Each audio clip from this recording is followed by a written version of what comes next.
So, friends, very good evening. We are going to start our today's class. In our previous session, I had explained you various kinds of directors, and I had sent you those PPTs also. I think you have gone through those PPTs. Various kinds of directors we have discussed. There is no need to repeat that.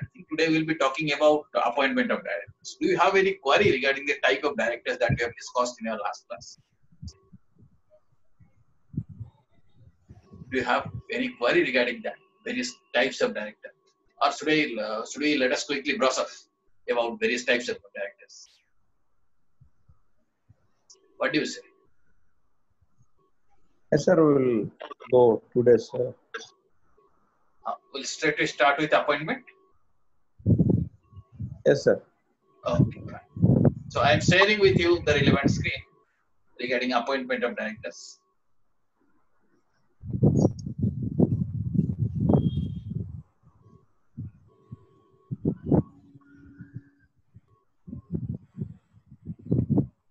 So as you know, this part we have already covered various types of companies, and we are supposed to learn this appointment of directors. And before that, we understood what is a board, how many kinds of directors are there, various kinds of directors we have covered in our last session. Now we will be coming to this part, appointment of directors. So appointment of directors are dealt in section 152. 152 of the Companies Act 2013 talks about appointment of directors. Okay. So now can you recall various types of directors that you have learned? Let us say one is normal director. What are the other kinds of directors? Can you tell me? Any other kind of director?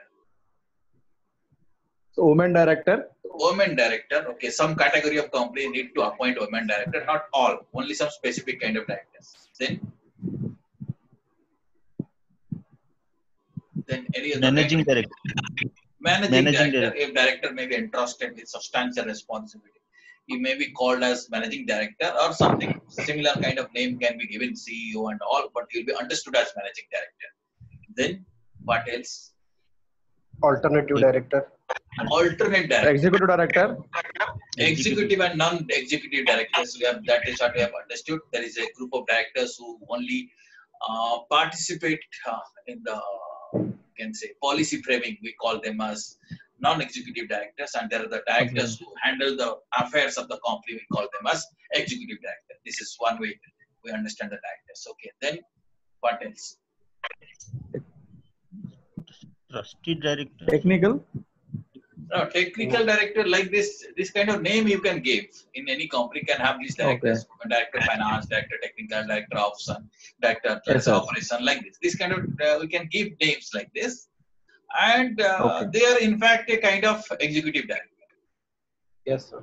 Okay, so many companies in its board have these kind of directors. They may have, but Act is not talking about those kind of directors.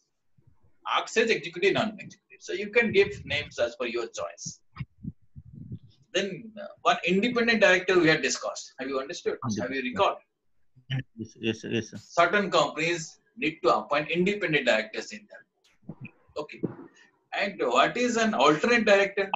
We had discussed that concept also.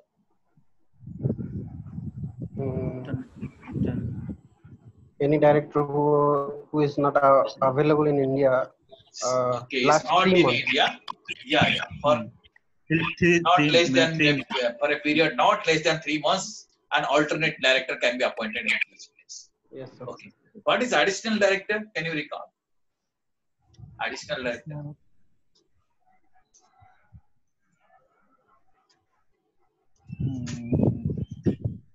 If board feels, board can also appoint somebody else, some additional directors. Board, as per its choice, can appoint. Now, who is a resident director? Who stay in India more than 182 days in a year. In a financial year. Exactly. Now, who are nominee directors? It's a nominee. They are nominated. Maybe nominated by financial institutes, maybe government, maybe some regulatory authorities, maybe as per under certain agreement they may be nominated. They may be nominated by any stakeholders. They are called as the nominee. Okay. Then full-time directors. That also. Yesterday I told you, and in the slide also I had sent you who are full-time directors. It was in the slides, you can understand. So they are also full-time, they work for the company, they are a kind of executive director, you can say. Okay, so like this, different kind of directors are there. Some of these terms are directly defined in the Companies Act. Some of the terms are not directly defined, but they're discussed in different places.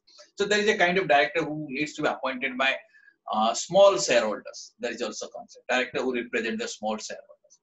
Similarly, there is a concept of, you can say, interested directors. If a director is interested in a particular transaction which is discussed in the board meeting, that directors can be called as the interested director. Okay, similarly, there is a concept of which is discussed, not exactly defined in the company, that is discussed, like delinquent directors. If the director has done some illegal things, unacceptable things, that director can be referred to as a delinquent director. So like this, different kind of terms are there, various varieties of directors are there. Now coming to the process of appointment of directors, for different kind of directors, appointment process may vary. For a normal director, the appointment procedure and appointment procedure for independent director will be different. Okay, so like this, so we need to understand that concept. Okay, so as we are discussing, section 152 will be dealing with the appointment of the directors. Right. First part of the section, if you read, how the first director will be appointed. First director means when you form a company just formed. So you have to appoint first director. How that will happen? When you form a company, definitely you draft or you file a document which is called as the Memorandum of Association. And this Memorandum of Association document needs to be subscribed by a group of people. They are called as the subscribers to the memorandum. Right? So, yes, sir. Either from the very beginning, directors can be appointed. In the articles, it may be mentioned these are the directors. Otherwise, the subscribers to the memorandum will be considered as the first directors. They'll be deemed to be first directors. Now, if you read the exact provision of the section, okay, where no provision is made in the articles. Articles means the articles of association of the company. At the time of registration, we create two documents. One is Memorandum of Association, another is Articles of Association. Right? So, I think I had shown you these documents earlier. If I had not shown, if you say, I will be showing you in some other class, I will be showing you here how it looks like, Articles of Association or Memorandum of Association. Have you seen these documents? Some of you might have seen already. Have you seen these kind of documents? What is MOA? Yes, and sir. what is... Yes, sir. Okay, you have seen it. So if you see it, towards the last page, you can find the list of subscribers to the memorandum. That page I am going to show you. The subscribers of the memorandum, among them who are individuals. So previous class also we are discussing only individuals can be appointed as directors. Right? Suppose a company is subscribing shares. Then that company cannot be a director. So among subscribers, who are the individuals shall be deemed to the first directors of the company until directors are duly appointed. If directors are appointed, then fine. If you're not appointed till that time, these directors who are the persons, the individuals who are subscribing the memorandum, they will be considered as the first director of the company. And in case of OPC, that is one person company, the individual member who has formed the company, he will be deemed to the first director of the company till the time directors are duly appointed. Okay, so first concept is that subscribers to the memorandum, if their individuals, shall be deemed to be the first director of the company unless a director is appointed in the articles or other provisions or under other provisions. Okay, that concept. I am showing you a picture of this subscribers detail. This is the particular memorandum. Right, if you see any company's memorandum of association, okay, you can download it from the website also. Many companies memorandum of association, you can see, you can find who are the subscribers to the memorandum. You can see, you can call them as the founder members, but they have formed the company. You can find the list of their name, address, their DIN, their digital signature, how many shares they are subscribing. They are subscribers to the equity. And these people will be deemed to the directors unless company appoints a director. Okay, this is how the subscriber details look like. Okay. Yes, sir. Now, usually what happens, as you know, two basic documents are required for formation of a company. One is Memorandum of Association, other one is Articles of Association. Usually, the Articles of the company contains the names of the past directors. If you read an articles of association of a company, you can find detail will be there. These people are the directors of the company. Under the directors clause, it will be there. Okay. In case it is not so, the individuals who subscribe to the memorandum, they will be deemed to the directors. But if it is there in the articles, then they will be the directors. Right? Corporate bodies are not capable of becoming directors of a company. Corporate bodies may nominate somebody to become the director. Right? But corporate bodies themselves cannot become directors, or individuals can become directors. I am showing you a particular portion of the articles of association. This is a particular page of the articles of the persons. If you read articles of association, if you read this part, you can see the name of the past directors. This particular page shows these are the past directors. So any company's article, if you refer the articles of association, you can find most of the cases the past directors' names will be there. If it is not there, then only you will go to the memorandum and find out who are the subscribers. Okay, in this case, you can find name is there. That means board of directors constitutes these people and they are the past directors. Okay, understood? Okay. Now, the question comes now, once first director is appointed, how long the office is valid? That means when they are going to retire, till what time they will continue as the first director. Right? First of all, until the directors are duly appointed, the first directors will continue, or the subscriber to the memorandum will continue to be the directors of the company.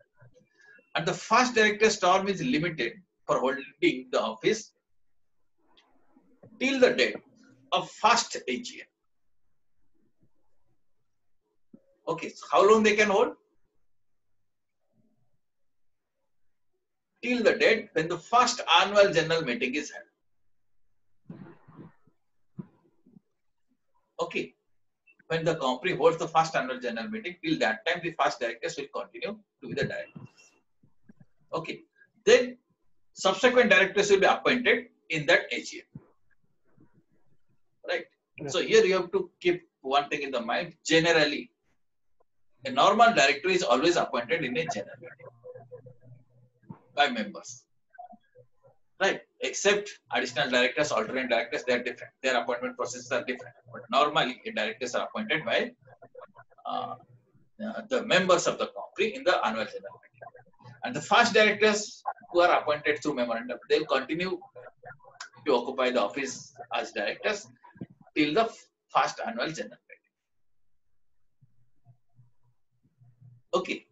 So, every director shall be appointed in the general meeting. Okay. Generally, every director shall be appointed by the company in the general meeting, except where Companies Act expressly provides other procedure in certain situations. Companies Act provides that board of directors can appoint directors. Okay. For example, additional directors, alternate directors can be appointed by the board of directors if the articles of the association of the company empowers. Then only it is possible to this kind of directors can be appointed by board. Otherwise, directors has to be appointed in general meeting. Okay. I think you have remembered how many, what is the minimum number of directors in a public company, minimum number of directors in a private company, and what is the maximum number of directors? Can you recall those things? How many directors, what is the minimum number of directors in a private company? 2, sir. How much? How many? 2. Private limited. 2, sir. And what about public company? 15, sir. 5. 7. No. Number of maximum directors. 15, sir. No. Maximum 15. Minimum number of directors for a public company. What is the requirement? 3. 3, right? That is 3. 5, And sir. what is the 3, sir. 3. Okay. So what is the maximum number of directors? There are certain exceptions to that. 15. Normally, 15. yeah, that is right. 15. Maximum is 15 normally. But if the company wants, it can go beyond that through a special resolution. Right. And what is the minimum number of directors for a OPC?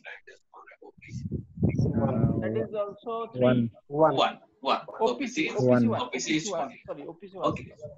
Well, so these many directors are required. So board has to ensure that in no situation the size of the board falls below the minimum limit. Suppose it's a public company and one director resigns and there are only 3 directors. Now you have understood resignation cannot be accepted. First I have to appoint a director. Okay. Then one director can resign. Then only it is, otherwise what will happen at a particular point of time, you will find the minimum number of directors are not there. So 3 directors are there, 1 is resigning. Or in a private company, 2 directors are there, 1 is resigning. It will not be possible to accept the resignation unless you appoint a new director. First appoint a director. Now there are 3 directors, 1 director is resigning. Now 2 minimum eligibility is met. So this is how these things needs to be planned regarding appointment of directors. Now, when coming to this concept of appointment of directors, we need to discuss one concept that is called as the DIN, popularly called as the DIN. And DIN stands for Directors Identification Number. Every director need to have this number, DIN. Okay. So, the requirement is that, requirement of the law is that a person shall be appointed as the director company where he has been allotted DIN. And law says or some other number. Some other number means it may be possible to appoint a director with PAN, okay, passport number, okay. But nowadays it is only possible to appoint a director only if the director is having a DIN. But in the law there is a provision against other numbers also director can be appointed. Right. Now what is DIN? DIN is Directors Identification Number. Right. All the directors should definitely have DIN. I was showing you that subscribers to memorandum, there also we had seen the DIN was specified. Okay. If you want, you can also appoint DIN for yourself so that you will become eligible to be appointed as the director. Once you are having DIN, then you can be appointed as director in a company. Without DIN, it's not possible to be appointed as a director in a company. Right? How one can appoint for DIN? If you go to this MCA, Ministry of Corporate Affairs site, so you can find this DIN services. Okay. And for applying DIN, before that you need a digital signature certificate, which is called as the DSC. So first you need to apply for DSC, digital signature certificate, and with the help of that you'll be able to apply for DIN. So if you click there, you can find out these provisions are there, how to acquire DSC, digital signature certificate. Okay, so that process are described here, entire process. Electronically one can apply. Okay, are you seeing it? Acquire DSC. Once DSC is acquired, one can apply for DIN. Apply for DIN. After that only it will be possible to apply for directorship or to be appointed as director. So every director needs to have this, right? DIN as well as DSC. You need to have DIN, but before DIN you need to have a DSC. With DSC only you will be able to apply for DIN. DSC stands for Digital Signature Certificate. Okay. Now how to appoint? First of all, before appointment, you need to apply for this director identification number. If the director is already having a DIN, then fine, no application is required. If it's not happening, then you have to apply in this particular form, which is called as DIR 3. Okay, electronically this form can be filled up, so it can be downloaded and it can be uploaded, and DIN number can be obtained. Okay, this is the form number for application of allotment of director's identification number. Okay, are you getting? Sir. Yeah, any query you have? No, sir. It's okay. Okay, now every person proposed to be appointed as the director of the company in a general meeting shall furnish DIN.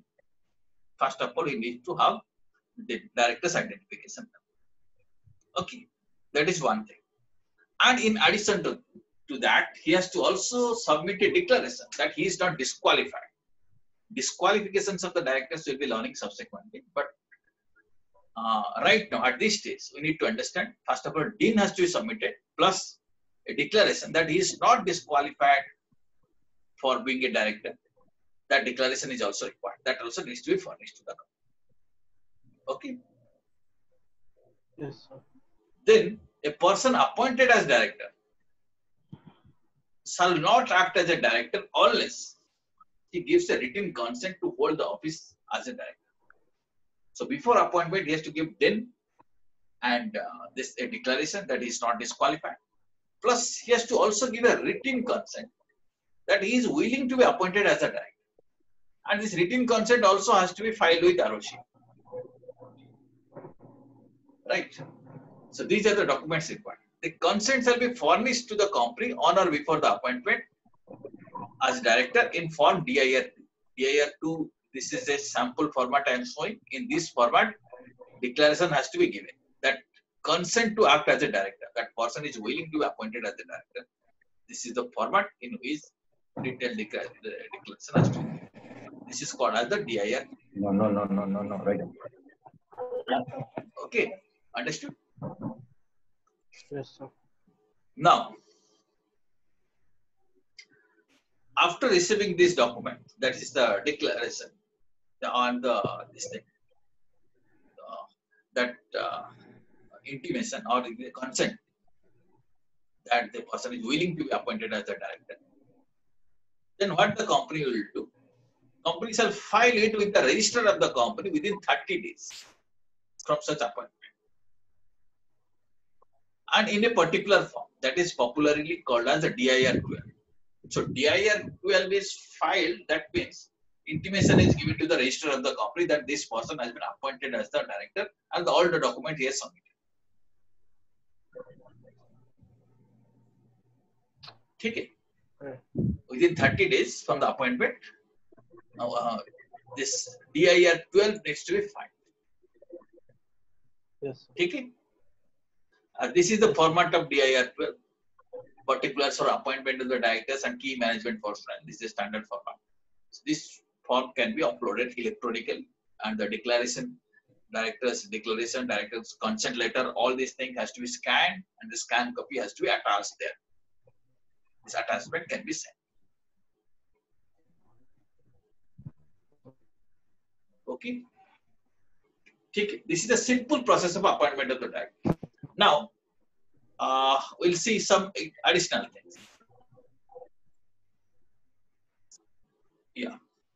Now, in case of an independent director,